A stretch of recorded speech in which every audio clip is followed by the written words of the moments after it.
धन्यवाद कीर्तन में भाग लेने के लिए। अभी हम लोग मंगलाचरण करते हैं। ओम अज्ञानतिमिरान्धस्य ज्ञानांजन शलाकया चक्षुन्मीलितं येन तस्मै श्री गुरुवे नमः। श्री चैतन्य मनोभीष्टं स्थापितं येन भूतले स्वयं रूप कदा मह्यं ददाति स्वपदान्तिकम्। वंदेहम श्री गुरु श्री युद्ध पद कमलम श्री गुरु वैष्णवांच श्री रूपम साग्र जातम सहगण रघुनाथम वितम तम सजीवम स्वाधेतम सावधूतम परिजम सहितम कृष्ण चैतन्य देवम श्री राधा कृष्ण पादान सहगण ललिता श्री विशाखा वितांत च नम ओम विष्णु पादाय कृष्ण पृष्ठाय भूतले श्रीमते भक्ति वेदांत स्वामी इति नामिने नमस्ते सारस्वती देवे गौरवाणी प्रचारिणे निर्विशेषा शून्यवादी पाश्चात्य देशधारिणे वांछा कल्पतरुभ्यस्य कृपा सिन्धुभ्येव च पतितानां पावनेभ्यो वैष्णवेभ्यो नमो नमः। नमो महावदान्याय कृष्ण प्रेम पदाय ते कृष्णाय कृष्ण चैतन्य नामने गौरत्विषे नमः। हे कृष्ण करुणा सिंधु दीन बंधु जगतपते गोपेश गोपिका कांत राधा कांत नमस्तुते। तप्त कांचन गौरांगी राधे वृंदावनेश्वरी विश्वानुसुते देवी प्रणमामि हरिप्रिये। नीलांचल निवासाय नित्याय परमात्मने बलभद्र सुभद्रायां जगन्नाथाय ते नमः। जय श्री कृष्ण चैतन्य प्रभु नित्यानंद श्री अद्वैत गदाधर श्रीवासादि गौर भक्त बिंद मुखम करोति वाचालम पंगुलंगे यत्कृपातभं वंदे श्री गुरु दीनतारिणं परमानंद माधवम श्री चैतन्येश्वरम्। हरे कृष्ण कृष्ण कृष्ण हरे हरे हरे राम राम राम हरे हरे। श्री श्री मंगलाचरण की जय, शिला प्रभुपाद की जय। हरे कृष्ण। आज के इस भागवत चर्चा में सभी भक्तों का हार्दिक स्वागत है। सभी भक्तों के चरणों में मेरा सादर दंडवत प्रणाम है। राधा माधव राधा गोविंद परम वैष्णव गुरु की असीम कृपा से हम सब भक्त लोग मिलकर के श्रीमद् भागवतम को कई दिनों से चर्चा कर पा रहे हैं। कैंटो 10 की समाप्ति की ओर है। हम लोग अध्याय 87 में साक्षात वेदों द्वारा स्तुति माने देहधारी, साक्षात माने देहधारी माने पर्सन के रूप में वेद स्तुति करते हैं। बहुत सुंदर स्तुति है, बहुत तत्व से भरा हुआ है। इसको हम लोग बहुत ही चर्चा करेंगे। उसके पहले हमने जो 86 अध्याय में जो चर्चा की है बहुत संक्षेप में दोहराते हैं। 4 भागों में हमने चर्चा की है। पहला भाग है गोकुल की लीला भगवान की 1 से 10 अध्याय में। भगवान का प्राकट्य है, भगवान का नामकरण है, भगवान का नंद बाबा उत्सव बनाते हैं। भगवान ने पूतना सटकासुर तनावत पर कृपा की है। और दामोदर लीला और यमुना की दो दिव्य लीलाएं हमने ली। 11 अध्याय से लेकर 37 अध्याय में भगवान की वृंदावन की लीला है, जिसके अंदर हम देखा भगवान के बछड़े चराने की लीला है, ब्रह्म विमोहन लीला है, अगासुर के वध की लीला है। उसके बाद में गोपियों किस प्रकार गोपियां भगवान के वेणुभूत की प्रशंसा करती है। 21वें अध्याय में ये इतनी दिव्य वेणु है जो केवल वृंदावन वासी को ही नहीं, वहां के पेड़ पौधे नदियां तालाब सबको दिव्य आनंद का अनुभव प्रदान करती है। 29 अध्याय से उसके बाद में 33 अध्याय में गोपियों की दिव्य भक्ति, रास लीला, गोपी गीत, इतना सुंदर वर्णन है जिसमें स्वयं कृष्ण कहते हैं हे गोपियों, तुम्हारी भक्ति का ऋण मैं ब्रह्मा के जीवन काल में भी नहीं चुका सकता। तुम्हारी भक्ति का ऋण 36 अध्याय के अंदर में बहुत सुंदर है। अरिष्टासुर का वध करके भगवान यहाँ पर श्याम कुंड और राधा कुंड प्रकट होते हैं। 38 अध्याय में देखते हैं किस प्रकार नारद जी जाके कंस को कहते हैं अरे तू इतने असुरों को भेजता है वृंदावन में, मथुरा गोकुल में भेजा, सब के सब मारे गए क्योंकि कृष्ण और बलराम अपने क्षेत्र में शेर हैं और तू अपने क्षेत्र में शेर है। देखिए भक्त प्रभोग करता है नारद जी है, उद्देश्य क्या है? जीवों का कल्याण, कंस का भी कल्याण चाहते हैं। तुरंत कंस की बुद्धि जब शुद्ध भक्त बोलता है तो उसकी मति में परिवर्तन आना ही है। कंस तुरंत भेजता है, किसको? अक्रूर को भेजता है। 38 अध्याय में 39 अध्याय में वापस लेके आता है। 40 अध्याय में अक्रूर की स्तुति है। 41 अध्याय में भगवान चले आते हैं मथुरा में, अलग अलग भक्तों का कृपा करते हैं और हमने देखा 44 अध्याय में अंत में किस प्रकार कंस का वध करके मथुरा वासियों को कंस के अत्याचार से मुक्त करते हैं। 45 अध्याय से लेकर के जो कि 50 बहुत ही इंपॉर्टेंट है, जिसके अंदर में देखा भगवान किस प्रकार संदीपन मुनि के आसन में जा करते हैं और 64 दिन में 64 कला सीखते हैं। 46 और 47 अध्याय, हरि बोल। वृंदावन जाते हैं कौन? उद्धव जी जाते हैं। इसको बहुत अच्छे से स्टडी करना है। उद्धव जी, भगवान तो बोलते हैं मेरा संदेश लेके जाओ, और उद्धव जी संदेश क्या, ज्ञान लेके आ जाते हैं, भक्ति का ज्ञान गोपियों से, कि भक्तियों कहते हैं मेरा अगला जन्म हो तो वृंदावन में घास के तिनके के रूप में और गोपियों के चरण पड़े तो मेरा जीवन धन्य हो जाए। हरि बोल। 49 अध्याय बहुत अच्छा है, किस प्रकार भगवान अक्रूर को कहते हैं अरे तुम हस्तिनापुर जाके आओ, क्योंकि अभी भगवान को इंद्रप्रस्थ जाना है। उस समय क्या नाम है? इंद्रप्रस्थ। भगवान को हस्तिनापुर जाना है। और 50वें अध्याय में जरासंध का आक्रमण है, मथुरा के ऊपर 17 बार हार जाता है। 48वें अध्याय में भगवान रण छोड़ लीला की लीला करते हैं, क्योंकि अब भगवान को कहाँ जाना है? गोकुल की लीला हो गई, वृंदावन की लीला हो गई, मथुरा की लीला हो गई। अब भगवान द्वारका जाने वाले हैं, जहां पर 125 में करीब 96 ईयर्स भगवान द्वारका के अंदर में ही रहे थे। तो 50वें अध्याय में भी वर्णन आता है कैसे भगवान ने द्वारका की लीला की, द्वारका की स्थापना की है। 51 अध्याय में मुचकुंद के ऊपर भगवान की कृपा है। और 52 अध्याय से शुरू होता है द्वारका की लीला। किससे शुरू होता है? माता रुक्मणी से। हरि बोल। एक स्थापित करती है नवदा भक्ति में श्रवण सबसे महत्वपूर्ण है, सबसे श्रवण है। जितना सुंदर श्रवण होगा उतना हम लोग कीर्तन करेंगे, उससे अच्छा स्मरण होगा। भगवान श्रवण कीर्तन स्मरण, तो श्रवण करके भगवान के प्रति भक्ति जागृत करती है, भगवान को बाध्य कर देती है कृष्ण तुम आओ मेरा अपहरण करो। 53 अध्याय में भगवान अपहरण करते हैं। 54 अध्याय में वैदिक रीति से द्वारका में रुक्मणी से ब्याह करते हैं। 55 अध्याय में कृष्ण और रुक्मणी के पुत्र होते पृथ्वी का संक्षिप्त वर्णन है। 56 अध्याय में भगवान 2 और रानियां हैं, जाम्बवंती और सत्यभामा से ब्याह करते हैं। 58 अध्याय में बाकी 5 पटरानियां हैं, कालिंदी, मित्र, विंदा, सत्या, भद्रा और लक्ष्मण से ब्याह करते हैं।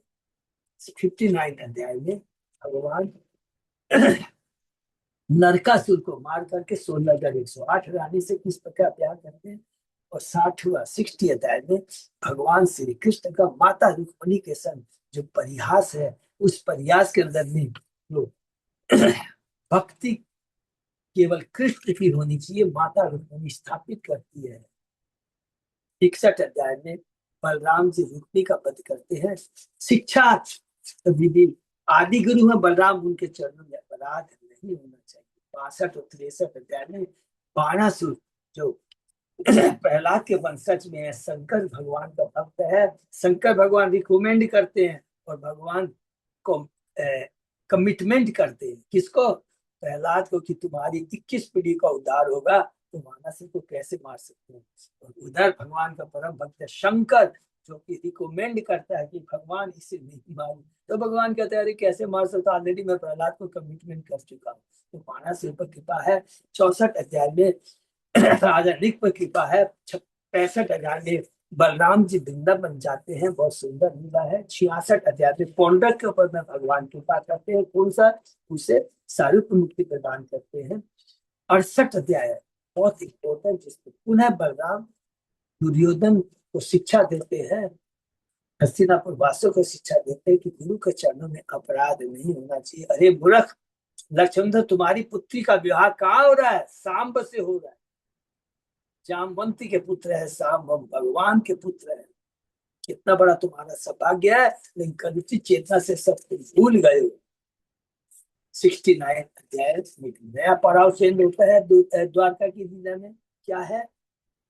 नारद जी जाते हैं, कहाँ पर? द्वारका में जाते हैं। 16,108 महलों का दर्शन करते हैं भगवान के, किस प्रकार एक जीवन यापन, श्रेष्ठ जीवन यापन करते हैं, जिसको परफेक्ट जीवन किस तरह यापन करना चाहिए। कृष्ण को केंद्र, भगवान स्वयं पूजा करते हैं, अपनी पूजा करते हैं। तो बहुत सुंदर वर्णन है। और भगवान का आचरण है ब्राह्मणों के प्रति वैष्णव किस प्रकार आदर करना चाहिए उसका वर्णन 70 अध्याय के अंदर में भगवान उद्धव से कहते हैं, मुझे बताओ कि नारद जी कह रहा है कि युधिष्ठिर रसूल करना चाहता है, उधर ये दूत आया है राजाओं के बिहाफ में, बंदी राजा के, उन्हें उद्धार करना चाहिए, क्या करूं। उद्धव जी भगवान जानते हैं कि भगवान केवल उसको अपने भक्त को ग्लोरीफाई करने के लिए ऐसा प्रश्न करते हैं। भगवान तो अंतर्यामी परमात्मा है, सबसे बुद्धिमान है, परम श्रेष्ठ पुरुष, सब कुछ जानते हैं। उद्धव जी फिर भी कहते हैं क्योंकि भगवान का आदेश है, और उसके अनुसार भगवान इंद्रप्रस्थ आते 71 अध्याय में, 72 अध्याय में जरासंध का वध है, 73 अध्याय में बंदी राजाओं को मुक्ति है, और 74 अध्याय में राष्ट्रीय यज्ञ संपन्न होता है और शिशुपाल का वध है। 75 अध्याय में दुर्योधन का मान मर्दन है। 76 और 77 अध्याय के अंदर में शाल्व का भगवान वध करके कृपा करते हैं। 78 अध्याय बहुत सुंदर है, जिसके अंदर में भगवान ने दंतवक्र विदुरथ का वध करता है। लेकिन ओम हर्षण के ऊपर में लीला के माध्यम से बलराम जी आदि गुरु बताते हैं कि गुरु के का सम्मान यदि नहीं करते हो तो बहुत बड़ा उसका पतन हो जाता है, पूरा पूर्ण रूप से पतन हो जाता है। सीखिए कि ना भगवान स्वयं गुरुओं का, आचार्यों का, ऋषि मुनियों का किस प्रकार सम्मान करते हैं। उसके बाद में 79 अध्याय में भगवान बलराम किस प्रकार प्रायश्चित करते हैं, ये दिखाने के लिए ब्राह्मण वैष्णव के प्रति यदि कोई अपराध होता है तो उसका प्रायश्चित बहुत जरूरी है। 80 और 81 अध्याय के अंदर में सुदामा परम भक्त, परम वैष्णव की लीला का वर्णन है।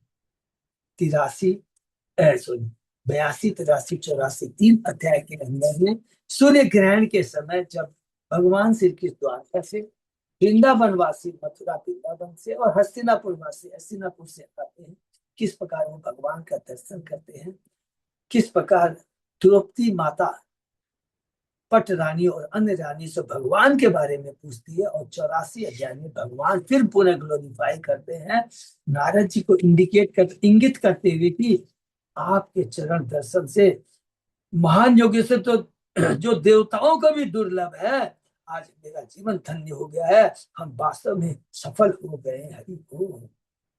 बहुत सुंदर बात कहते हैं। इसके बाद में देखा किस प्रकार वसुदेव जी जब देखते हैं, अरे ये तो भगवान है, इतने सद्गुणी करते हैं, उस प्रकार किस प्रकार वसुदेव जी भगवान के पास आते हैं, देव की भगवान के पास आती है।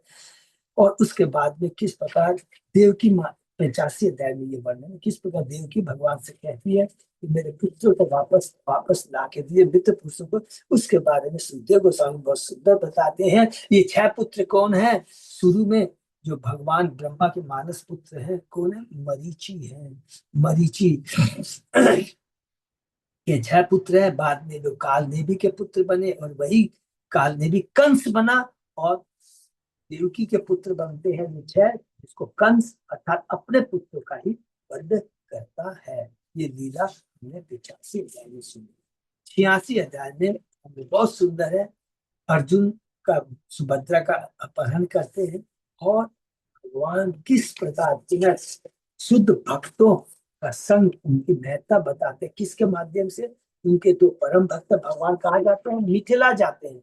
मिथिला में भगवान किससे मिलते हैं, भगवान बहुलाश्व और सुत देव से मिलते हैं। सुत देव का भी पहले वर्णन आया है, किसी भक्त ने पूछा था। तो किस प्रकार भगवान उनको कहते हैं, अरे तुम मेरी पूजा करे, तो मेरी पूजा जब तक सार्थ नहीं है, जब तक ये मेरे साथ साधु मुनि ऋषि आए हैं।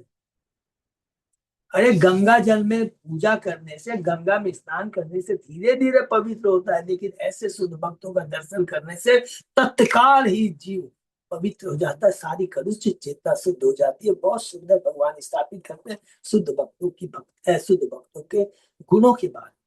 और अभी जो 87 अध्याय जो हम चर्चा कर रहे हैं, साक्षात वेदों द्वारा स्तुति, इसमें परीक्षित महाराज सुखदेव गोस्वामी जी से पूछते हैं कि किस तरह, अरे वेद है, वेद तो केवल 3 गुणों के बारे में, भौतिक जगत के बारे में है, कि किस तरह वेद बताते हैं किसी को अच्छा पत्नी चाहिए, ये चाहिए, वो चाहिए, भौतिक चीजें चाहिए, तो किस प्रकार देवताओं की यज्ञ पूजा करना है, यज्ञ पूज करना चाहिए है? तो वर्णन करते हैं। और किस प्रकार तो फिर ब्रह्म का जो वर्णन आप कह रहे हैं कि वेदों ने किया है, अरे भगवान तो 3 गुणों से ऊपर है। तो उत्तर में सुखदेव गोस्वामी जी कहते हैं कि देखो, एक बार नारद जी बद्रिकाश्रम में नारायण ऋषि के पास में गए थे और यही प्रश्न उन्होंने उनसे पूछा था।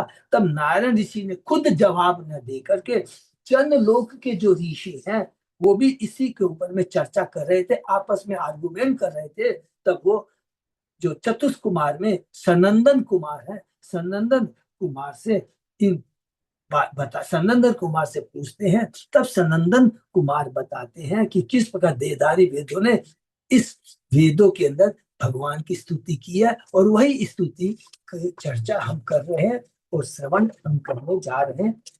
तो उसको हम लोग उस स्मृति को ही आगे बढ़ाते हैं। ओम नमो भगवते वासुदेवाय। ओम नमो भगवते वासुदेवाय। ओम नमो भगवते वासुदेवाय।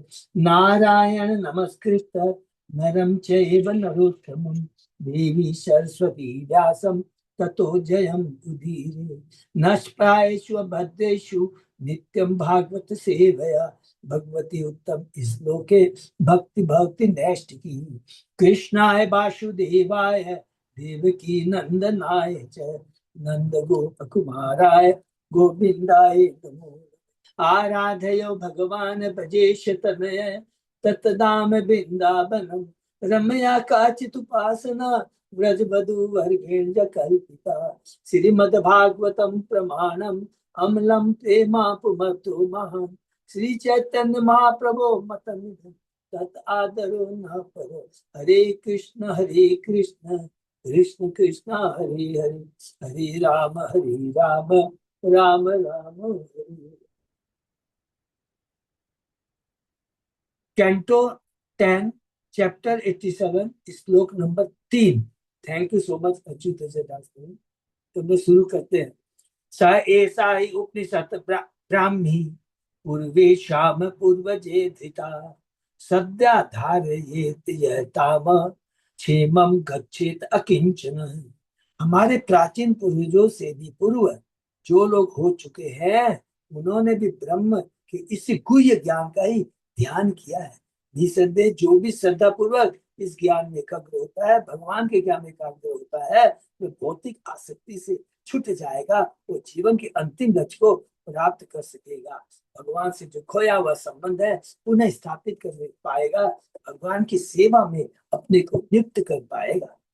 ब्रह्म विषय गुह्य ज्ञान के विषय में संदेह नहीं करना चाहिए। सबसे इंपॉर्टेंट चीज तो है कोई भी संदेह, जो भी आचार्यों ने जो कुछ कह दिया है उसे एज इट इज एक्सेप्ट कर लेना चाहिए, क्योंकि ये अनंत काल से विद्वान मुनियों की प्रामाणिक श्रेणी द्वारा वे प्राप्त हुआ। हरि बोल। ये कोई आलतू फालतू लोगों से प्राप्त नहीं हुआ है, क्योंकि ये पहले भगवान से ब्रह्मा, ब्रह्मा जी से नारद, नारद जी से व्यासदेव, व्यासदेव से सुखदेव गोस्वामी, सुत गोस्वामी, परीक्षित महाराज, इस तरह परंपरा से चलाया। ये कोई खाली मन गणंत बातें नहीं है।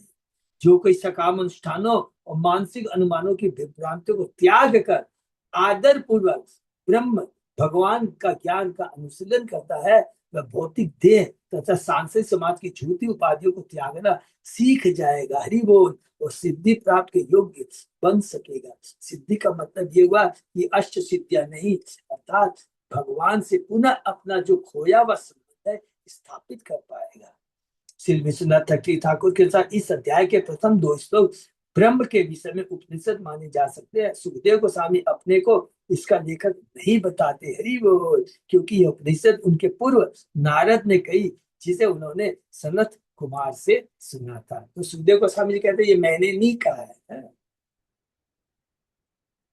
अत्र ते वर्ण हिष्यामि गाथाम नारायण अन्विताम नारदस्य च संवादम ऋषेर नारायणस्य च।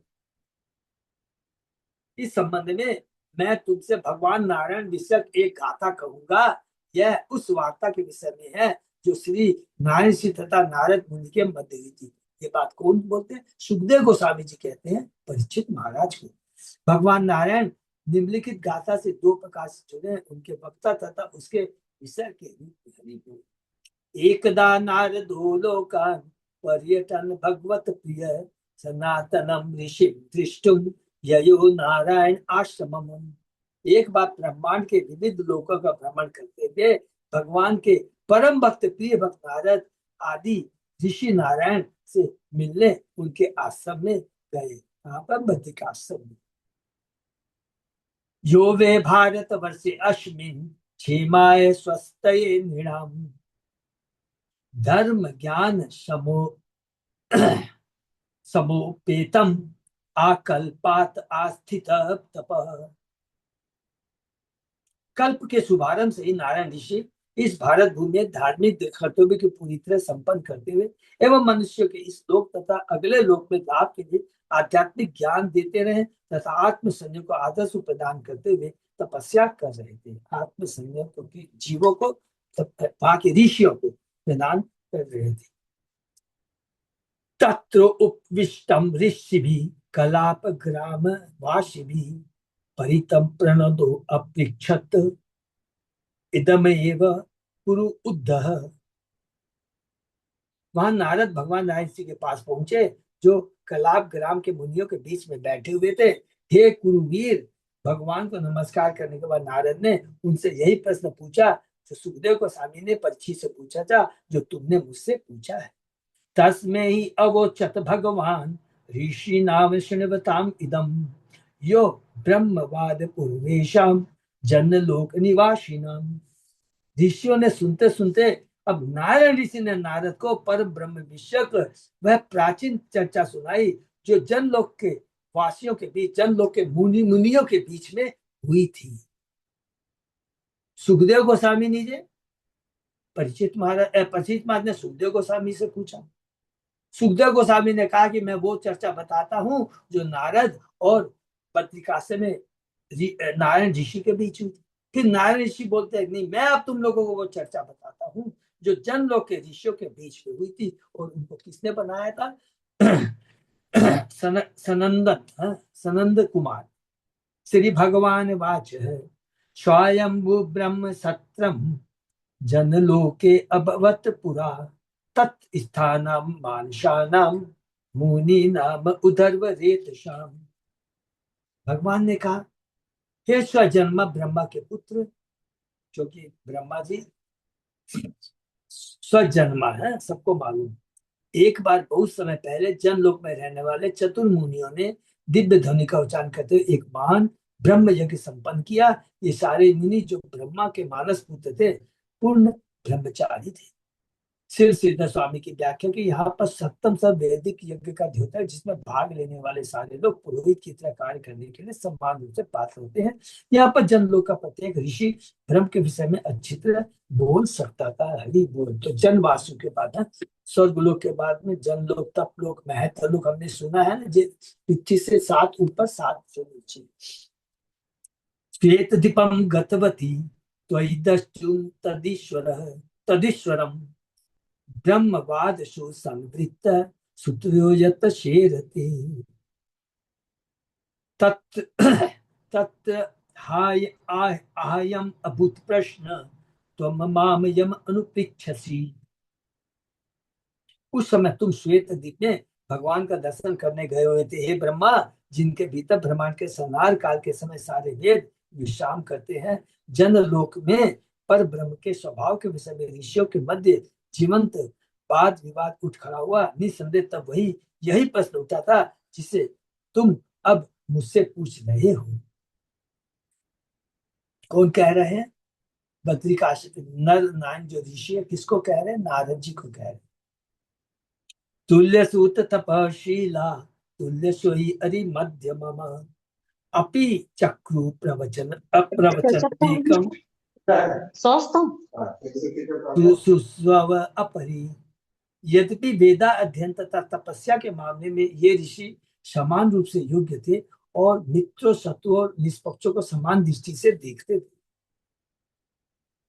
फिर भी मैंने जन्म लोक के ऋषियों के बारे में बताया, फिर भी उन्होंने अपने में से एक को वक्ता बनाया और शेष जन उत्सुक श्रोता बन गए। हरि बोल। तो उसमें अंदर में तो श्री सनंदन वाच है सनक, सनंदन, सनातन और सनत कुमार। ठीक है, चतुष कुमार के बारे में हमको मालूम। वो ब्रह्मा जी के प्रथम ये 4 पुत्र हैं, मानस पुत्र। श्री श्री सनंदन, श्री सनंदन ब्रह्मा का मानस पुत्र, जिसे ऋषियों से प्रश्न का उत्तर देने के लिए चुना गया। श्री सनंदन वाच, स्वसृष्टम इदम आपि सय्यानम सह शक्ति भी तत्अन्ते बोधयाम चक्रु लिंगेषु तयः परम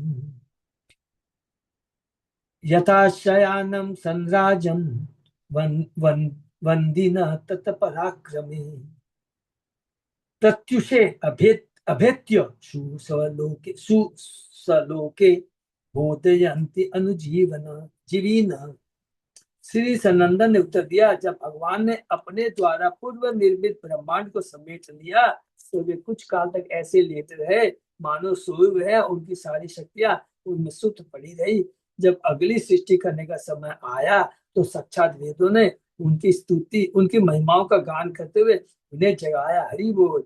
जिसे राजा की सेवा में लगे कविगण प्रातःकाल उसके पास जाकर उसके वीरतापूर्ण कार्यों को सुनाकर उसे जगाते।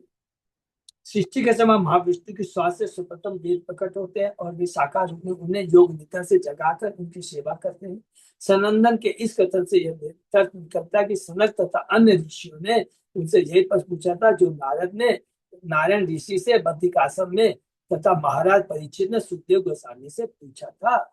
सनंदन फिर से इस प्रश्न का संदर्भ साक्षात वेदों द्वारा महाविष्णु से पूछे गए प्रश्न से जोड़ते हैं। साक्षात वेदों से माने देहधारी वेदों द्वारा विष्णु महाविष्णु से पूछे प्रश्नों से जोड़ते हैं।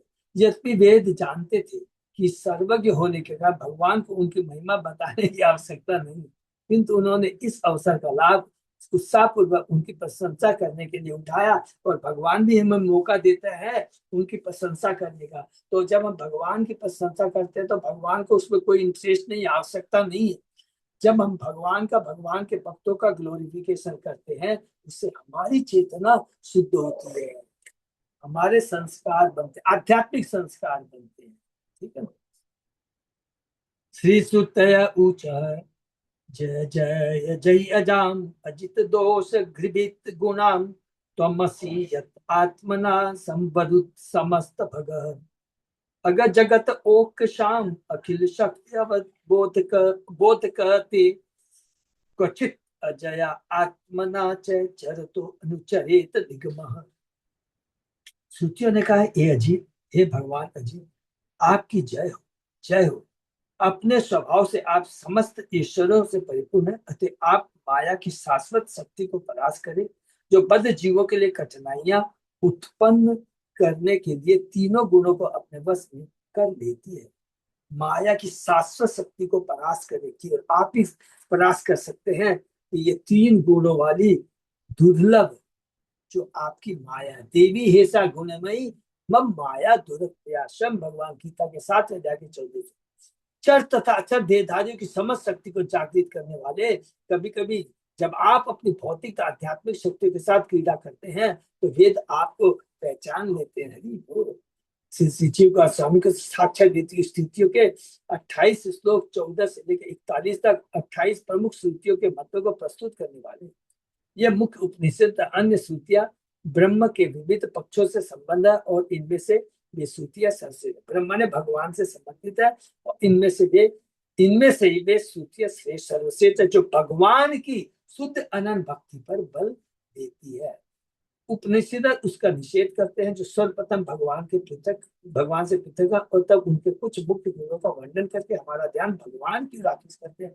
तो सबसे पहले इंपॉर्टेंट है कि इसीलिए तो नारद जी को व्यास देव जी को नारद जी ने कहा तुमने बहुत सारे वेद उपनिषद पुराण तो सब लिखे हैं, तुमने भगवान का भी गुणगान का वर्णन किया है, लेकिन उससे ज्यादा तुमने धर्म अर्थ काम मुझ पर इतना ज्यादा वर्णन किया कि बहुत ही ये बद्ध जीव है, भगवान के बारे में न समझ कर करके धर्म अर्थ काम मुझ के चक्कर में पड़ जाते हैं। इसलिए भगवान कहते हैं ब्रह्म ऐसा, नारद जी कहते हैं ऐसा शास्त्र लिखो जिसमें पूरे भगवान का ही गुणगान हो।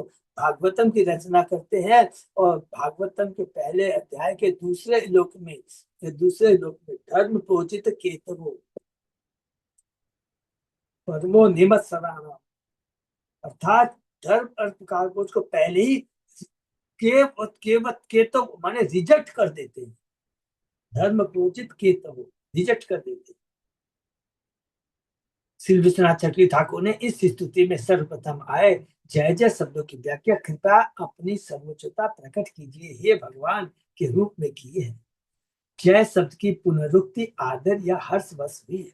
भगवान पूछ सकते हैं मैं अपनी सर्वोच्चता किस तरह प्रकट करूं।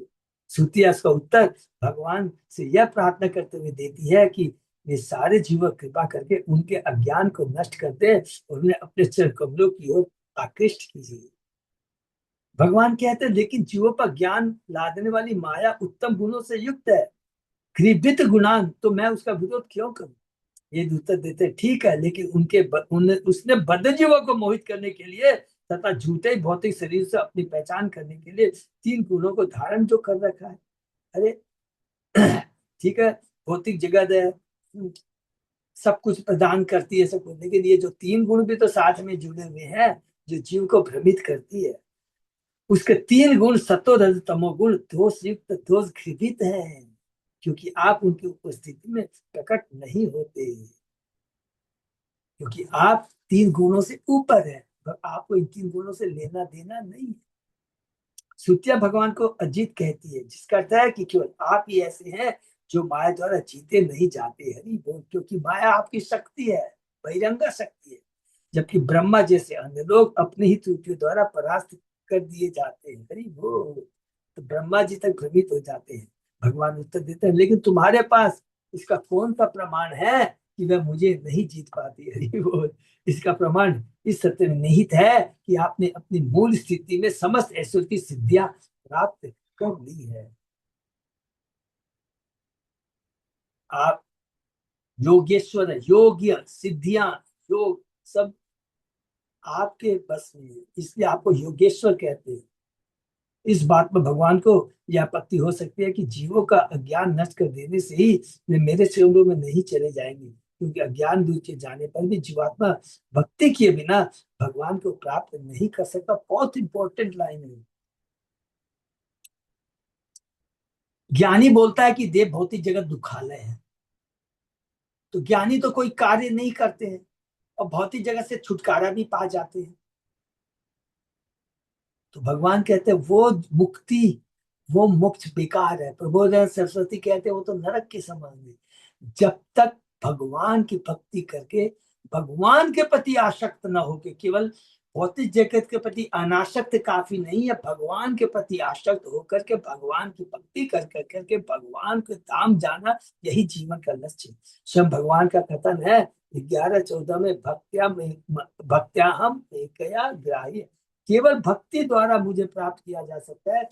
गीता के 18वें अध्याय में कहता है भक्त्या माम ही जान, भक्ति के बिना मुझे ज्ञान नहीं, केवल भक्ति के द्वारा ही मुझे जाना जा सकता है। इस आपत्ति का उत्तर श्रुतियां देती है, समझ शक्तियों को जगाने वाले प्रभु, आप जीवों में बुद्धि तथा इंद्रिया उत्पन्न करके उन्हें कठिन श्रम करने तथा अपने श्रम का फल भोगने के लिए प्रोत्साहित करते हैं। भगवान नहीं करते हैं, भगवान ने तो अल्प स्वतंत्रता प्रदान की है। हम जीव कहते हैं क्योंकि हम भगवान के अंश हैं, तो गुण तो आएगा ही भगवान का कि हम भी कंट्रोलर। भगवान कहता है आई एम द सुप्रीम, तो हम जीवात्मा भी बोलते हैं हम भी कंट्रोलर है।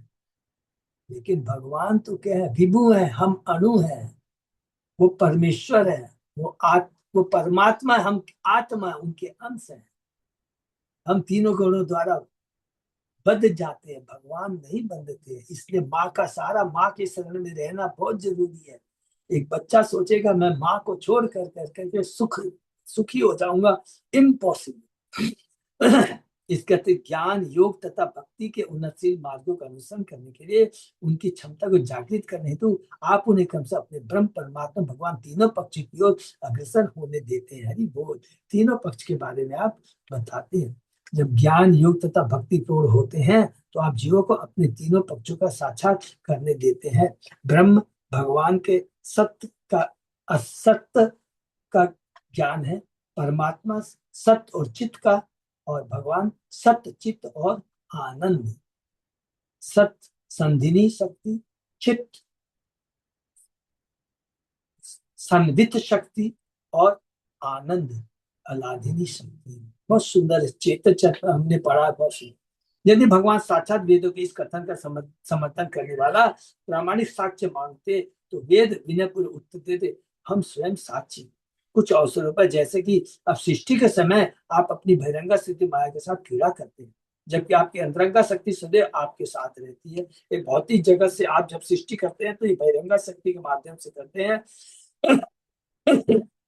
आप महाविष्णु के रूप महाविष्णु के रूप में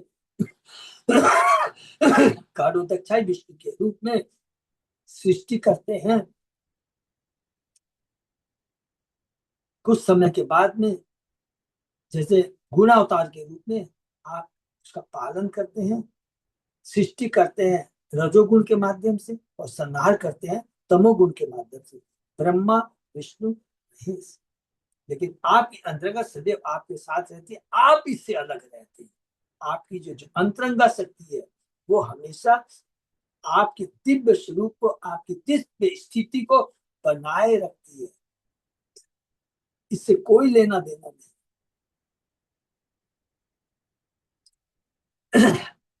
वर्तमान के ही जैसे समय पर जब आपकी सक्रियता बाह्य रूप से प्रकट होती है, हम वेद आपको आपकी क्रीड़ा में पहचान लेते हैं। इस तरह भगवान के साथ अपने निजी संसर्ग से प्राप्त अधिकार से श्रुतियां कर्म, ज्ञान, योग तथा भक्ति को विविध साधनों के रूप में प्रस्तुत करती है, जिससे बद्धजीव ब्रह्म की खोज में अपनी बुद्धि, इंद्रिया, मन तथा प्राण का उपयोग कर सके, भगवान की खोज में, न कि अपनी बुद्धियों को भौतिक जगत के टेम्परेरी जो सुख है उसके प्रति आसक्त हो सके। कई स्थानों पर वेद ब्रह्म के दिव्य साकार गुणों की प्रशंसा करते हैं। निम्नलिखित उपनिषद, गोपाल तापनी उपनिषद तथा ब्रह्म उपनिषद में आया है, एको देव सर्वभूतेषु गूढ़ सर्वव्यापी सर्वगुणांतरात्मा कर्माध्यक्ष सर्वभूताधिवास साक्षी चेता केवलो निर्गुणस्य। एक ही भगवान उत्पन्न की गई सारी वस्तुओं के भीतर छिपा हुआ है, एक ही भगवान।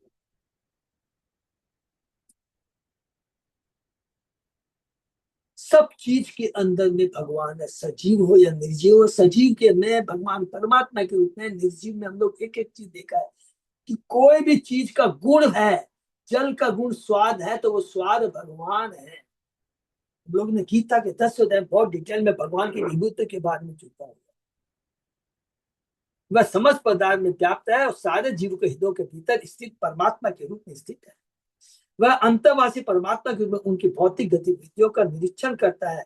उपद्रष्टा उन्मंता के रूप में भगवान है। इस स्वयं निर्गुण होते हुए वह अद्वितीय, निर्गुण का मतलब भी 3 गुणों से ऊपर होते हैं, ऐसा नहीं कि भगवान में कोई गुण नहीं है। वह अद्वितीय साक्षी एवं चेतना देने वाला है। उपद्रष्टा और उन्मंता।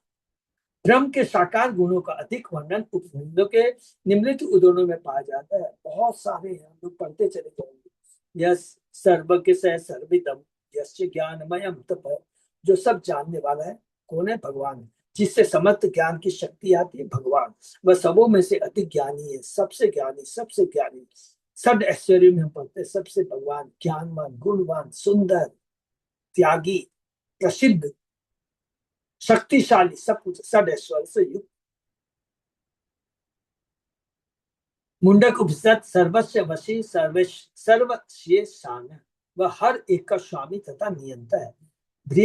बृहदारण्यक उपनिषद तथा यह पृथ्व्याम तिष्ठम पृथ्व्या अंतरो यम पृथ्वी न वेद, वह जो पृथ्वी के भीतर रहता और उसमें व्याप्त और जिसे पृथ्वी नहीं जानती। उपनिषद सृष्टि करने में भगवान की भूमिका का उल्लेख अनेक श्रुति स्कंदों में हुआ। बृहदारण्यक उपनिषद का कथन है, सो अकामयत बहु श्याम, उसने इच्छा की कि मैं अनेक हो जाऊं। सो अकामयत, उसने इच्छा की का यह का यहाँ यह अर्थ है कि भगवान का व्यक्तित्व शाश्वत है, क्योंकि सृष्टि के पूर्व ब्रह्मा को इच्छा हुई और इच्छा तो व्यक्तियों का अद्वितीय लक्षण है। ये तरह उपनिषद में भी इसी तरह का कथन आया है। स इच्छत ततेजो असृजत, उसने देखा और उसकी शक्ति ने सृष्टि कर दी। केवल उन्होंने दृष्टिपात किया, सृष्टि हो गई। हरि बोल। असंख्य ब्रह्मांडों की सृष्टि कर दी, एक नहीं। यहाँ पर तेजस भगवान के अंश रूप महाविष्णु का द्योतक है। हरि बोल। कौन कहता, अभी हम लोग ने जस्ट रिसेंटली पढ़ा था अध्याय 86 के अंदर में, माता देवकी कहती है कि आपके अंश के अंश के अंश के अंश से जो महाविष्णु है उससे ये सृष्टि होती है, आप स्वयं नहीं। तो भगवान कृष्ण तो बहुत ऊंची है, जो हम लोगों ने पढ़ा था। जो माया पर दृष्टि डालता है जिससे भौतिक सृष्टि प्रकट होती है, अथवा तेजस से भगवान के निर्विशेष ब्रह्म स्वरूप का, उनकी सर्वव्यापक शक्ति शाश्वत उपस्थिति का द्योतक होता है, जैसा कि ब्रह्म संहिता में कहा गया है। यस्य प्रभा प्रभवतो जगदंत कोटि कोटि सुशेष सुधादि विभूति अभिन्नम तत् ब्रह्म निष्कलम अनंत शेष भूतम गोविंदम आदि पुरुषम तमहम भजा। मैं उस आदि भगवान गोविंद की पूजा करता हूँ जो महान शक्ति से संपन्न है, उनके दिव्य स्वरूप का प्रकाश मानते निर्विशेष ब्रह्म। अभी जो बताया 3 रूपों में, ब्रह्म, परमात्मा और भगवान। भगवान निर्विशेष नहीं है, निराकार नहीं है। भगवान की जो शरीर से शक्ति निकलती है, तेज निकलता है, वो निराकार है। अर्थात निराकार भगवान का एक स्तर है, ब्रह्म, उसके बाद में दूसरा स्तर परमात्मा, और उसके बाद में भगवान। उनके दिव्य स्वरूप का मैं उन भगवान गोविंद की पूजा करता हूँ जो महान शक्ति से संपन्न है, उनके दिव्य स्वरूप का प्रकाश मानते हैं, निर्विशेष ब्रह्म है, जो परम पूर्ण तथा अनंत है, और जो कोटि कोटि ब्रह्मांड में असंख्य लोगों ग्रहों को उनके पितर ऐश्वर्य समेत प्रदर्शित करता है। तो यही ब्रह्म ज्योति भौतिक जगत में सबको प्रकाश प्रदान करती है। इस श्लोक का सार समार करते हुए श्री सिद्ध स्वामी प्रार्थना करते हैं, जय जयति जयंग जगमगमा वृत्तिम अजाम उपनित मिषा गुणाम न ही भवंत भीते भ्रवंत त्यामी निगम गीत गुणार बता तव। हे अजीत, आपकी जय हो, जय हो। कौन कह रहे हैं? आचार्य सिद्ध स्वामी। कृपा करके अपनी नित्य माया के प्रभाव को परास्त करें, जो समस्त चराचर प्राणी को आच्छादित करती है और मोह के गुणों पर शासन चलाती है। आपके प्रभाव के बिना ये सारे वैदिक मन आपका गुणगान दिव्य गुणों के सागर रूप में करने में असमर्थ होंगे। जो माया है, माया का जो पर्दा है, इसको कृपा करके हटाइए। बृहत उपलब्धम एतत् अवयन्ति अवशेषतया यत उदय अस्तम अयो विकृते मृदि वाविकृतात् अतः ऋषयो ददु त्वयि मनोवचनाचरितं कथम अथया भवन्ति भुवि दत्तपदानि नीलाम। इस दृश्य जगत की पहचान ब्रह्म से की जाती है, क्योंकि परम ब्रह्म समस्त जगत की चरम नींव है। इस भौतिक जगत का भी सृष्टि की परम कारण कृष्ण है। ईश्वर परम कृष्ण सच्चिदानंद अनादि आदि गोविंद सर्व कारण सब कारणों के कारण कृष्ण। यद्यपि समस्त उत्पन्न वस्तुएं उनसे उद्भूत होती है और अंत में उन्हीं में लीन हो जाती है, तो भी ब्रह्म अपरिवर्तित रहता है। जिस तरह की मिट्टी जिससे अनेक वस्तुएं बनाई जाती है और वो वस्तुएं फिर उसी में लीन हो जाती है, अपरिवर्तित रहती है। इसके सारे वैदिक ऋषि अपने विचारों, अपने शब्दों तथा अपने कर्मों को आपको ही अर्पित करते हैं। भला ऐसा कैसे हो सकता है कि जिस पृथ्वी पर मनुष्य रहते हैं उसे उनके पैर स्पर्श न कर सके। इसमें संदेह हो सकता है कि भगवान ये पूरा पुरुषार्थ माने सृष्टि के बारे में एक एक चीज बताते हैं। बहिरंगा शक्ति से भगवान की सृष्टि, भगवान जो ये सृष्टि करते हैं, सोचिए भगवान की शक्ति और भगवान की भव्यता गुणता के क्या सोच सकते हैं। भगवान के अंश के अंश के अंश के अंश महाविष्णु से सृष्टि होती, एक नहीं असंख्य ब्रह्मांड, और फिर भगवान उसमें सारे जीवों को स्थापित करते हैं। फिर भगवान से हम गर्भोदक्षा विष्णु में उसमें प्रवेश करते हैं। ब्रह्मा जी की उत्पत्ति होती है, कमल के डंठल जिसमें 14 भुवन होते हैं।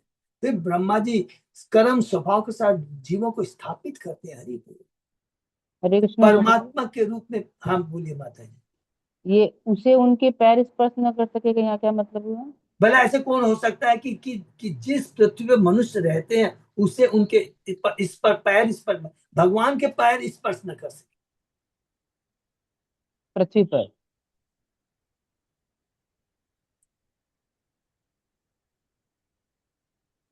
पृथ्वी पर क्या प्रभु जी? हाँ पृथ्वी पर। अच्छा, तो ये थोड़ा समझ में नहीं आया, मतलब क्या बोलना चाह रहे हैं यहाँ पे? माने इसलिए सारे वेदी अपने विचारों, अपने शब्दों, अपने कर्मों को आपको ही अर्पित करते हैं। भला ऐसे कैसे हो सकते जिस पृथ्वी पर मनुष्य रहते हैं उसे उनके पैर स्पर्श न कर सके। माने आपका कहने का मतलब है कि यहाँ पर ये बोलना चाहते हैं कि मनुष्य अपने उनके पैर स्पर्श नहीं कर सके, ये हाँ बोलना। हाँ, हाँ मतलब यहाँ जो लिखा हुआ है ना, उसे उनके पैर स्पर्श न कर सके, तो यहाँ पर ये क्या बोलना चाह रहे हैं, ये थोड़ा समझ में नहीं आया।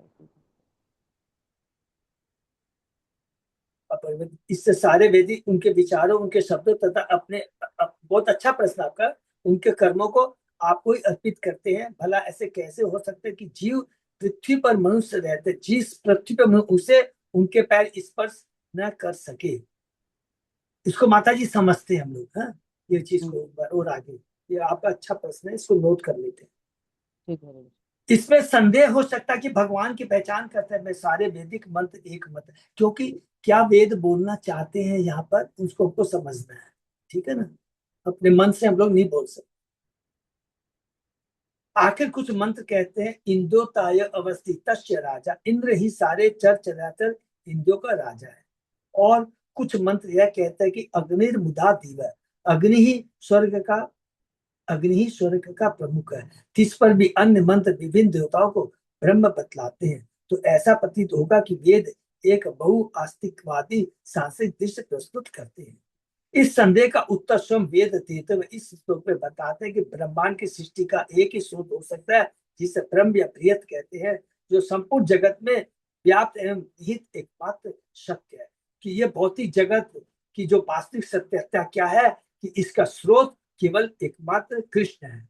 कोई भी एक देवता या इंद्र या अग्नि इस अद्वितीय भूमि को पूरा नहीं कर सकता। नहीं श्रुतियां इतनी अज्ञानी है कि ऐसा विचार प्रस्तावित करेगी।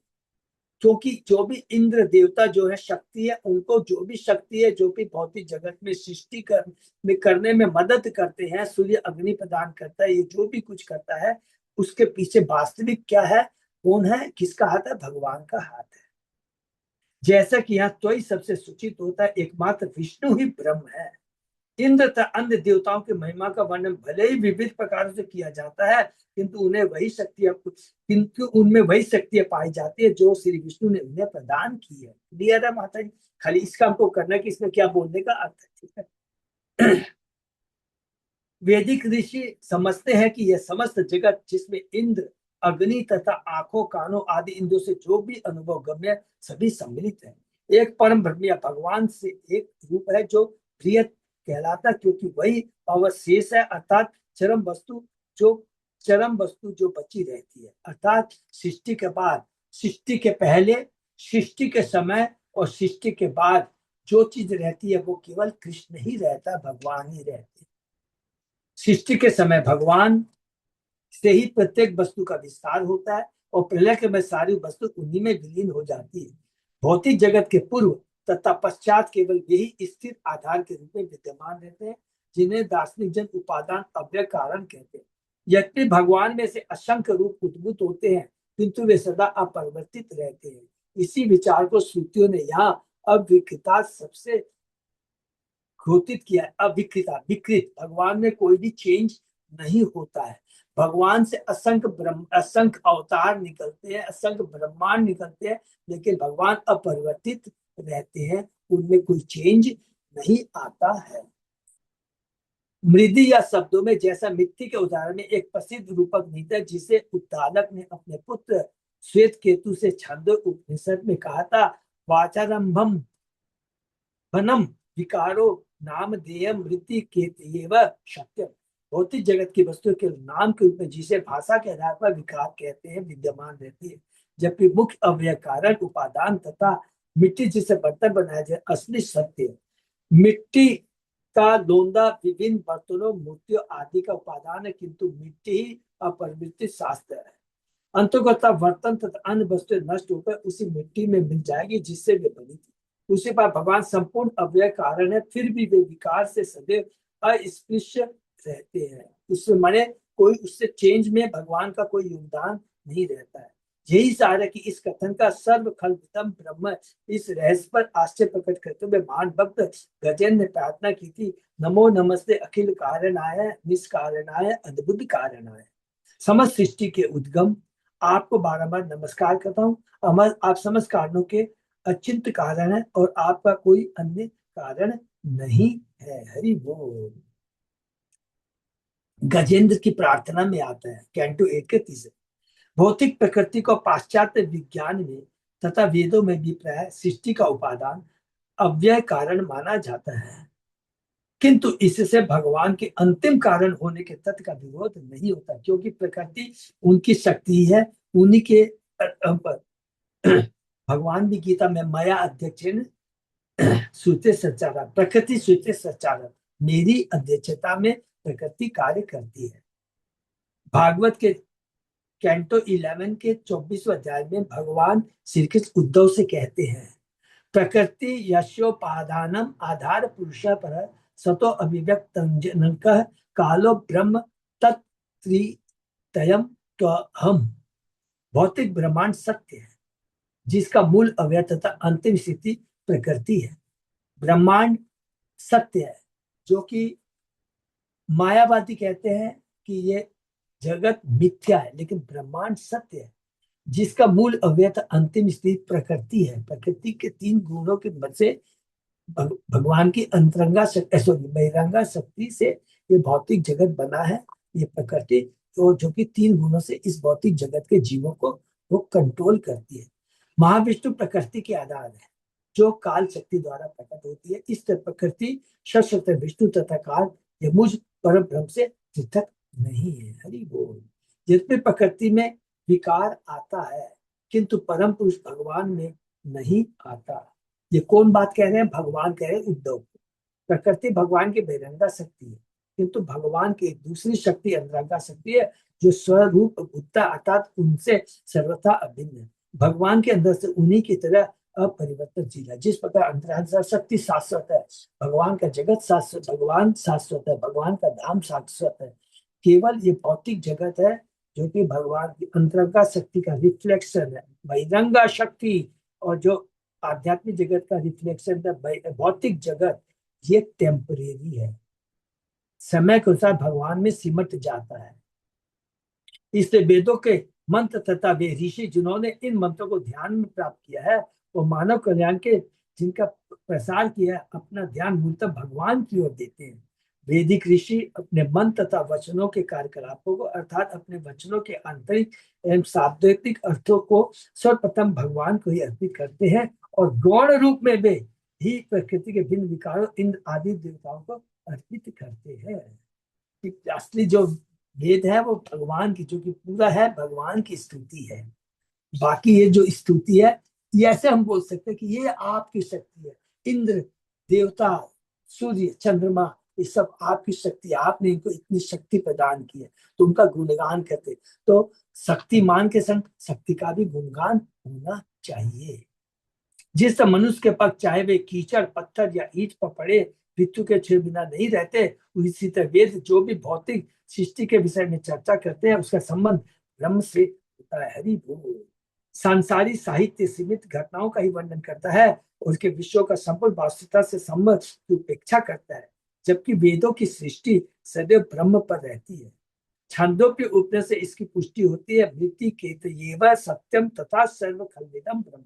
वास्तविकता की पूरी पहचान तभी होती है, बहुत इंपॉर्टेंट है, जब प्रत्येक वस्तु का अस्तित्व के लिए ब्रह्म पर आस्तित देखा जाता है। एकमात्र ब्रह्म सत्य इससे नहीं कि इस जगत में हम जो कुछ देखते हैं वह सत्य नहीं है, अपितु तो ब्रह्म प्रत्येक वस्तु का चरम अंतिम कारण है। इस तरह वृत्ति केतयेव सत्यम में आए शब्द सत्यम की परिभाषा एक अन्य प्रसंग में भगवान कृष्ण के उपादान के रूप में की है। अच्युत अजय दास प्रभु इसको पूरा कर ले क्या? 2 मिनट लगेगा, आप प्रभु जी कर लेते। कर लेते। तो देखिए यहाँ पर पहले कर लेते हैं। ओरिजिनल कौन है? कृष्ण है। अर्थात जो हम लोगों ने भागवतम शुरू किया था किससे? सर्ग से शुरू किया था, उसके बाद में विसर्ग आता है। सर्ग का मतलब होता है कि जो कुछ भी चीज हमको दिखाई देता है, वही चतुश्लोकी भागवतम में भी भगवान ब्रह्मा जी को कहते हैं। अपने चतुश्लोकी क्वेश्चन जो 4 प्रश्न करते हैं, क्या प्रश्न करते हैं ब्रह्मा जी? कि आपकी भौतिक जगत, भौतिक सृष्टि, आध्यात्मिक सृष्टि के बारे में बताइए, आपकी शक्तियों के बारे में बताइए, आपकी शक्तियों से जो आप चीज जनरेट करते हैं उसके बारे में बताइए, और चौथा वो प्रार्थना करते हैं कि मुझ में शक्ति दे कि आपने मेरे को जो जन्म दिया है और जो विसर्ग का जो कार्य दिया है मैं उसे पूरा कर सकूं। उसके उत्तर में भगवान कहते हैं सृष्टि के पहले भी मैं था, मैंने सृष्टि की, उसके बाद में सृष्टि का पालन किया, उसके बाद संहार किया। अर्थात सृष्टि के पहले, सृष्टि के मेंटेनेंस के समय और सृष्टि के बाद। नंबर दूसरा कहते हैं कि तुमने मेरी शक्तियों के बारे में पूछा। इस भौतिक जगत नहीं, केवल आध्यात्मिक जगत में जो कुछ भी दिखाई देता है वो मेरी शक्ति का प्राकट्य है। भौतिक जगत में जो प्राकट्य है वो टेम्परेरी है, आध्यात्मिक जगत है वो परमानेंट है। अर्थात मेरे बिना कोई चीज का अस्तित्व नहीं है। वास्तविक उपादान, वास्तविक सोर्स कृष्ण ही है। यत उपादाय वस्तु भावो विकुरुते परम आदिरंतो यदा यदा यस्य तत् सत्यम अभिधीयते। एक आवश्यक अव्यय से बनी हुई भौतिक वस्तु एक अन्य भौतिक वस्तु को विकार के माध्यम से जन्म देती है। धागा है, धागा से कपड़ा बनता है, जो भी बनता है, फिर हमारे कपड़े बनते हैं। तो ओरिजिनल धागा, हर एक वस्तु कारण है, दूसरी कार्य बन जाती है, तो फिर वही दूसरी वस्तु कारण है, वो कार्य बन जाती है। बहुत सिंपल है। मट्टी है, मट्टी से घड़ा बना है, मैं कुछ भी आप ले लीजिए, एक चीज से, एक चीज का रॉ मटेरियल है, दूसरे का फिनिश प्रोडक्ट है, और वही फिनिश प्रोडक्ट है दूसरे प्रोडक्ट के लिए रॉ मटेरियल बनता है। लकड़ी है, लकड़ी से विनियर बनता है, विनियर से फिर प्लाईवुड बनता है, तो विनियर के लिए लकड़ी बेसिक हो गई, अब फिर वही विनियर से प्लाईवुड बन जाता है, वो हो गया फिर कारण। फिर प्लाईवुड से फर्नीचर बन जाता है, तो फर्नीचर का कारण वो प्लाईवुड हो गया। तो इस तरह ये कारण क्रिया चलती है, बहुत सिंपल है। लेकिन ओरिजिनल सोर्स कौन है? कृष्ण। इस तरह एक सृजित वस्तु दूसरी सृजित वस्तु का कारण तथा आधार बनती है। कोई वस्तु इसलिए असली सत्य कही जा सके क्योंकि इसमें उस वस्तु का मूलभूत स्वभाव होता है जो इसका कार्य स्वरूप होता है। भगवान गीता में, सॉरी भागवत में, यही चीज भागवत में किसको बताते हैं? उद्धव को बताते हैं। श्री प्रभुपाद ने भगवान श्री कृष्ण में ब्रह्म शब्द की व्याख्या करते हुए लिखा, ब्रह्म शब्द उससे महान तथा प्रत्येक जीव के पालन करता का सूचक है। निर्विशेषवादी आकाश की महिमता की ओर आकृष्ट होते हैं, किंतु अपने अल्पज्ञता के कारण वे ही कृष्ण की महानता की ओर आकृष्ट नहीं हो पाते। माने निर्विशेषवादी। हम अपने व्यावहारिक जीवन में व्यक्ति विशेष की महानता द्वारा आकृष्ट होते हैं, किंतु किसी पर्वत की महानता द्वारा नहीं। वस्तुतः ब्रह्म शब्द का प्रयोग केवल कृष्ण के लिए किया जा सकता है। अतः भगवत गीता में अर्जुन ने स्वीकार किया कि श्री कृष्ण परम ब्रह्म है, अर्थात वे प्रत्येक वस्तु के परम आश्रय है। प्रत्येक वस्तु के परम आश्रय, ओरिजिनल कारण वही है। एक बच्चा अपनी माँ के ऊपर आश्रित है, कोई भी एक नौकर अपने मालिक के ऊपर आश्रित है, लेकिन परम आश्रय कौन है? भगवान। सबका मालिक भगवान। अपने अनंत ज्ञान, अनंत शक्तियों, अनंत बल, अनंत प्रभाव, अनंत सौंदर्य, अनंत त्याग, षड ऐश्वर्य के कारण श्री कृष्ण परम ब्रह्म में षड ऐश्वर्य से युक्त कहलाते हैं। अतः ब्रह्म शब्द केवल श्री कृष्ण के लिए प्रयुक्त हो सकता है। हरि बोल।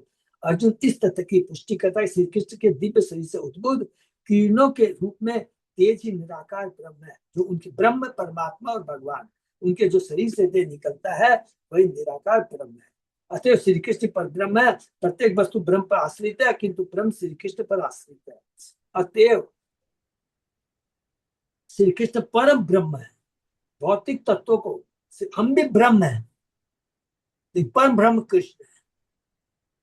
जो भी स्रोत है महाविष्णु, जो हमने बहुत बार पढ़ दिया है, भगवान श्री कृष्ण से बलराम, फिर प्रथम चतुर्व्यूह, फिर मूल संकर्षण से नारायण, फिर नारायण से महासंकर्षण, फिर महासंकर्षण से महाविष्णु, भागवत, सब चीज ओरिजिनल, सारे अवतार, एवरीथिंग, कुछ का भी नाम नहीं। भौतिक वस्तु श्री कृष्ण के निम्न कनिष्ठ शक्तियों के रूप में माना जाता है, क्योंकि भौतिक तत्वों के श्री कृष्ण निम्न कनिष्ठ शक्तियों माने बहिरंगा शक्ति है सबसे उत्पन्न, क्योंकि उनकी अनन्य क्रिया से सृष्टि का निर्माण होता है, कृष्ण पर टिकी रहती है तथा प्रलय के बाद श्री कृष्ण की सूक्ष्म शक्ति के उनके शरीर में पुनः प्रवेश कर जाती है, महाविष्णु में पुनः पुनः प्रवेश कर जाती है। अतः सृष्टि की उत्पत्ति तथा प्रलय दोनों के कारण श्री कृष्ण सारांश रूप में श्री श्रीधर स्वामी प्रार्थना करते हैं कि द्रुहिण बहिर रविंद्र मुखामरा जगत इदम न भवेत ऋतु गुत थितम बहु मुखेर अपि मंत्र गणेरज सत्व सत्वम उरु मूर्ति रतो विनिगत्यसे। शिव, अग्नि, सूर्य इत्यादि देवता तथा ब्रह्मांड के सारे जीव आपसे स्वतंत्र रहकर उत्पन्न नहीं होते। हरि बोल। यद्यपि वेद मंत्र विविध दृश्यों से बोलते हैं, किंतु वे सभी विविध रूपों में प्रकट होने वाले अजन्मा आपके ही बारे में कहते हैं। हम सूर्य चंद्रमा सबके बारे में कहते, वेद कहते हैं, लेकिन अल्टीमेटली हमारा उद्देश्य आपको इंडिकेट करता है, इंगित करता है। हरे कृष्णा। ये पे विराम देते हैं और हरे कृष्णा। एक सेकंड प्रभु, एक सेकंड। सुनीता माता जी, जो आपने प्रश्न किया, उसे उनके पैर स्पर्श न कर सके, इसका अभी तक हमको जवाब नहीं मिला। क्या बोलना चाहता है? आचार्यों की टिप्पणी पढ़ के ही हम लोग समझेंगे, अपने मन से नहीं। ठीक है प्रभु जी है ना कि मतलब पृथ्वी पर जैसे यहाँ पे आया है, तो जिस तरह मनुष्य के पग चाहे वे कीचड़ पत्थर या ईंट पर पड़े पृथ्वी को छुए बिना नहीं रहते, मतलब मनुष्य के पैर जिस पृथ्वी पर रह रहे हैं उनके पैर जब छू रहे हैं, उसी तरह भगवान की भी जो सृष्टि है, तो बिना भगवान के कारण कैसे वो सृष्टि को हम लोग मान सकते हैं? आई थिंक मतलब ऐसा लग रहा है। ए हो सॉरी सॉरी, ये तो प्रश्नवाचक है। ठीक है, तो बोल रहे हैं भला हाँ। ऐसे क्या हो सकता है कि जिस पृथ्वी पर मनुष्य होता है वे उसे उनके पैर स्पर्श न कर सके? वो हाँ। बहुत सिंपल है तो माता जी। अरे जिस पृथ्वी पर आप रहते हैं उसमें आपके पाँव स्पर्श नहीं करेंगे, कैसे संभव है? संभव कैसे? तो जिस सॉरी जिस सॉरी, भगवान हाँ, ये तो बहुत सिंपल चीज है, इसमें मैं ना हो, दूसरी जगह करूँ। मैं सोचा, मैं ये पढ़ रहा था कि पाँव नहीं पड़ते, ये कैसे हो सकता? यहाँ तो लिख रखे कि पाँव तो पड़ेंगे ही पड़ेंगे। क्लियर है माता जी? सुनीता माता जी, हाँ प्रभु। आप भी यही सोची ना कि उनके पाँव स्पर्श कैसे न हो? हाँ हाँ। नहीं, प्रश्नवाचक है। नहीं नहीं। तो पाँव तो स्पर्श करेंगे ही ना। हाँ हाँ। भी क्लियर लिखा हुआ है फिर बाद में। क्लियर लिखा हुआ, सॉरी हाँ, एकदम सिंपल तो है। मनुष्य के मैं सोचा, मैं और माता जी यही दिमाग में कि भगवान जीव इस पृथ्वी पर रह के भी पाँव स्पर्श नहीं करे, स्पर्श नहीं करते, लेकिन स्पर्श तो करेंगे। ठीक है, thank you Prabhu, thank you so much. और बाघ प्रभु, आप क्या बोल रहे थे? आप बोलिए। देखिए एक बार हरे कृष्णा। हरे कृष्ण, हरि बोल, राधे राधे। हाँ, राधे राधे, हरे कृष्ण, बोलिए। परशुराम माता, ये पिता का आदेश में माता को जो हत्या किया था, वो कौन सा गुण का आधार में होगा? सत्व रजो तमो तीन गुण है, प्रभु उसको बाद वो में कौन का डिस्कस। गुण आधार में आएगा? वो प्रभु आप हमेशा आप याद रखेंगे कि पहला चीज तो ये रखिएगा, ध्यान में रखिएगा, कभी भी जब भगवान के परशुराम के बारे में बात करेंगे, कभी भी तीन गुणों की बात ही नहीं करेंगे। भगवान जो भी काम अच्छा। करते हैं तीन गुणों के ऊपर करते हैं। भगवान किसी का वध भी करते हैं, किसी को प्यार भी करते हैं, तीन गुणों से ऊपर होता है। जिस प्रकार की माँ किसी को दंड भी देती है, तो माँ कोई रजोगुण में आके तमोगुण में आके दंड नहीं देती है।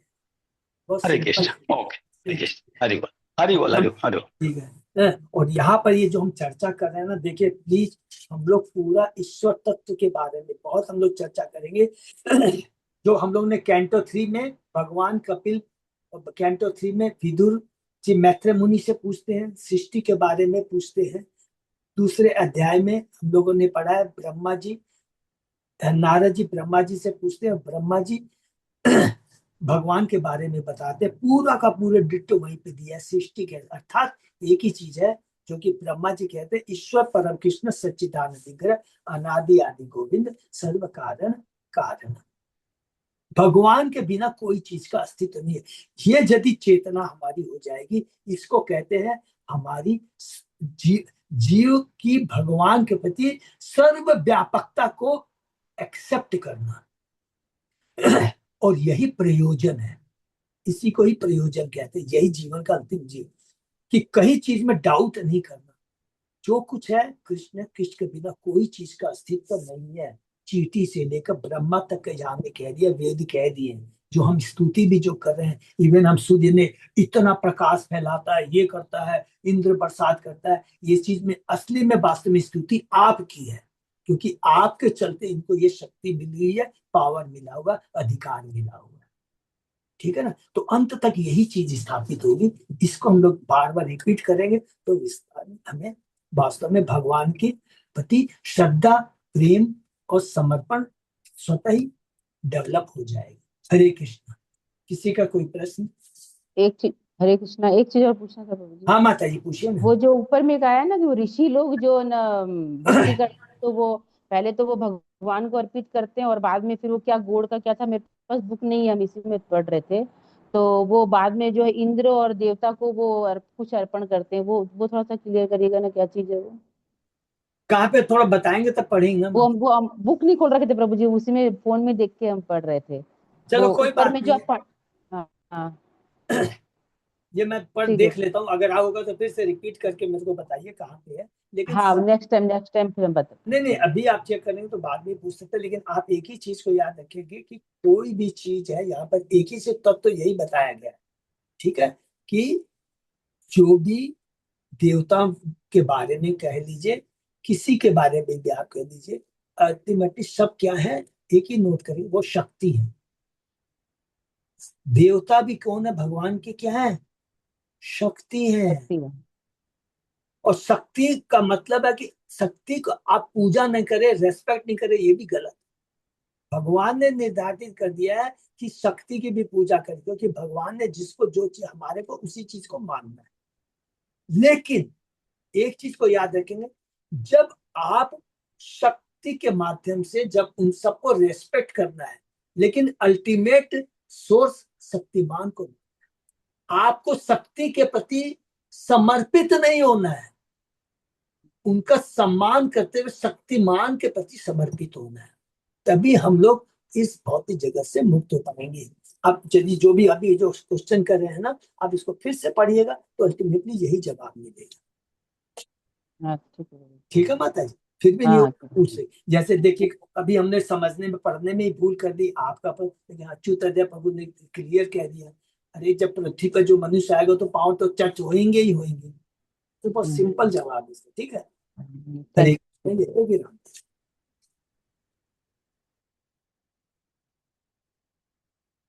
अच्युत अजय दास प्रभु, कुछ अनाउंसमेंट है प्रभु?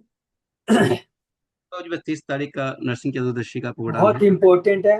अच्छा, बहुत लोग कल, जैसे मैं गया था, सबको एड्रेस तो मालूम ही है ना, तिरुवनंतपुरम प्रभु, उसका वो सब गूगल में पंच करने से हो जाएगा ना? उत्तीर्ण बोलने से ही आ जाता है। उत्तीर्ण बोलने से आ जाएगा। अलीपुर ठीक जू के ऐसे नियर अबाउट, वैसे अगर सोचे तो। प्रभु जी वो मैसेज डाल दीजिएगा ना, कैसे कहाँ क्या है। इसमें कल प्रभु जी बताए तो हम थे नहीं, हम किचन में, हम सुने नहीं, सब पूछ रहे थे कि कहाँ है क्या है, मेरे को भी नहीं पता। मेरी ख्याल से प्रभु अलीपुर जेल के बगल में ही है ना, एकदम पीछे में ही है। जेल के नहीं, जू के पास में समझ लीजिए। अच्छा, जू दोनों बगल बगल में, अलीपुर जेल और जू बगल बगल में है। दोनों, हाँ बस यही समझ। हाँ, दोनों। ठीक है। एक बार आप मैसेज में डाल पिछले दीजिएगा। साल भी वहीं पर ही था प्रोग्राम ना प्रभु जी? अपोजिट में धन दानियों को फेमस, उसके अपोजिट में। नरसिंह भगवान का प्रोग्राम क्या प्रभु जी? हाँ हाँ हाँ। अच्छा ठीक है, सब लोग को पहुंचना है। हरे कृष्ण। कर देता हूँ, मैसेज कर देता एड्रेस क्या है, सब मैसेज कर दीजिएगा एक बार प्रभु जी। हूँ। ठीक है प्रभु जी, थैंक यू सो मच। धन्यवाद। बहुत बहुत विराम देते हैं, फिर कल सुबह 7 दंडवत प्रणाम।